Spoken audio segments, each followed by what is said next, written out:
तर पहिले तर तुमचं खूप खूप स्वागत आहे की तुम्ही एकदम तयारीनिशी झालात. म्हणजे तुम्ही गाडी घेऊन आलात तर ते उत्तमच तुम्ही गाडी घेऊन आलात ते उत्तम केलं तुम्ही.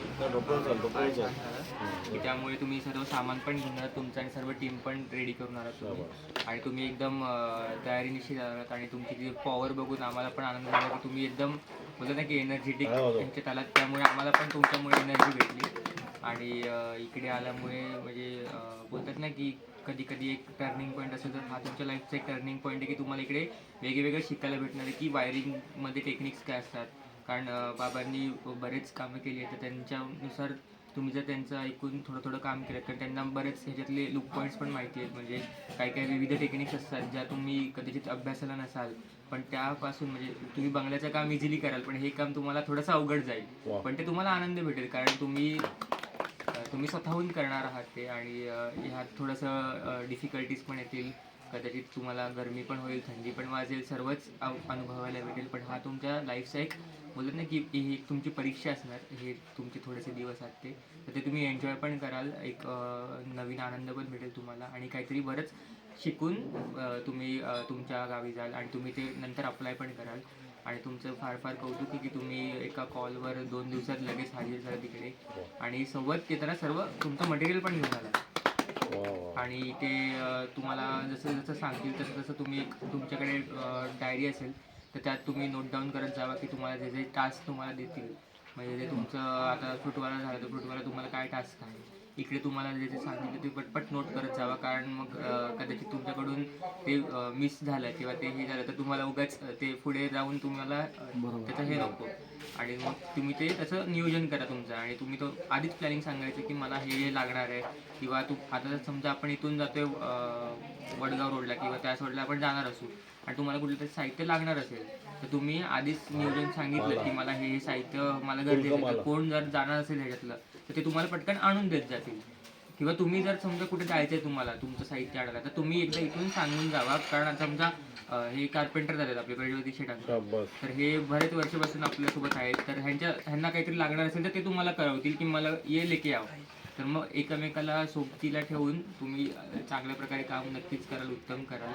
आणि तुमचा परिचय पण तुम्ही आता सांगाल तर सांगताना तुमचं नाव, तुमचं गाव आणि तुमचं जे जे शिक्षण झालेलं आहे आनंदाने सांगा. इथे कोण तुम्हाला कमी नाही लेखणार किंवा जास्त नाही लेखणार. कारण प्रत्येकजण प्रत्येकाच्या स्किल्सने मोठा होतो. शिक्षणात तर त्याचा आधार असतो म्हणजे एक पाठिंबा आहे. सो तो तुम्ही सांगायला लाजू नका. आणि तुम्ही ते काम करताना समजा कोणाकडून राग असेल किंवा कोणाला दुःख झालं असेल तर ते क्षमस्व करून आनंदाने काम करा. कोणी रागवू नका एकमेकावर.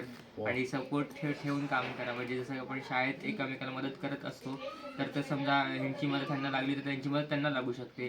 तर प्रत्येकाने एकमेकाची मदत घेऊन सहकार्य करून उत्तम प्रकारे काम करा. आणि तुम्हाला जर भूक लागली असेल किंवा वॉशरूमला जायचं असेल तर हे निखिल दादा आहेत आपले. तर हे बऱ्याच दिवसापासून इथे सेवारत आहेत. हे उत्तर प्रदेशावरून म्हणजे प्रयागराजवरून आले तिथे खास सेवा देण्यासाठी. तर त्यांना सर्व इकडचं बरेचसे ठिकाण माहिती आहेत म्हणजे हार्डवेअरपासून खाण्यापासून चहापासून सर्व. तर त्यांची मदत तुम्ही घेऊ शकता. आणि एकमेकाला दादा, दिदी, ताई, माऊली असंच उच्चारा. आणि ते तुम्हाला वॉशरूमला जायचं कुठे किंवा तुम्हाला टॉयलेटला जायचं कुठे तर ते दादा तुम्हाला नक्कीच गाईड करतील. हे आपले पाण्याचे जार आहेत म्हणजे प्यायचं पाणी इथे तुम्हाला आहे. आपलं टॉयलेटचं काम आता होत आहे प्लंबिंगचं वगैरे तर ते आजपर्यंत होऊन जाईल. आणि तुम्हाला अजून काय म्हणजे समजा भूक लागली तर लाजू नका. नक्की सांगा की मग तसं पद्धतीने आपण प्रयत्न करू. आणि कोणाला कुठला पदार्थ चालत नसेल तो आधीच सांगा. मग आम्ही तसंच प्लॅन करू. म्हणजे समजा कधी आम्ही खाऊ घेऊत असेल तर तुम्हाला समजा तेलकट चालत नसेल, तिखट चालत नसेल. इथे तिखट आम्ही शक्यतो खात नाही सर्व जण. कारण तिखट खाल्ल्याने जे जे त्रास होतात ते आपण अवॉइड करतोय. सो इथे तुम्हाला तिखट तर मिळणार नाही पण मीडियम सर्वांना मिळेल. आणि सर्व काहीतरी तुम्हाला समजा कुठलं तरी ॲलर्जी असते तर ती तुम्ही आधीच सांगून ठेवा. म्हणजे त्या पद्धतीने पण काम होईल.